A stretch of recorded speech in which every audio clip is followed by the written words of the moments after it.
চট্টগ্রামের পতেঙ্গা থানাধীন বহির্নগর এলাকায় একটি বিশেষ অভিযান পরিচালনা করা হয়।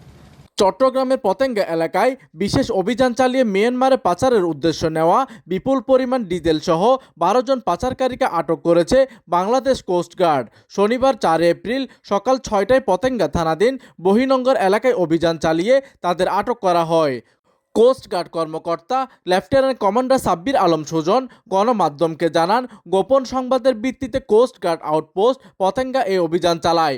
অভিযান চলাকালীন একটি সন্দেহজনক বোটে তল্লাশি চালিয়ে অবৈধভাবে শুল্ক কর ফাঁকি দিয়ে পাচারের উদ্দেশ্য রাখা প্রায় 6,24,000 টাকার মূল্য 6,000 লিটার ডিজেল জব্দ করা হয়। এলাকায় একটি বিশেষ অভিযান পরিচালনা করা হয়। অভিযান চলাকালীন উক্ত এলাকায় সন্দেহভাজন একটি বোটে তল্লাশি চালিয়ে অবৈধভাবে শুল্ক কর ফাঁকি দিয়ে মায়ানমারে পাচারের উদ্দেশ্যে বহনকৃত প্রায় 6,24,000 টাকা মূল্যের 6,000 লিটার ডিজেল, 6টি গ্যাস সিলিন্ডার, নগদ 15,896 টাকা ও পাচারকালে ব্যবহৃত বোটসহ 4 জন বাঙালি ও 8 জন রোহিঙ্গা পাচারকারীকে আটক করা হয়।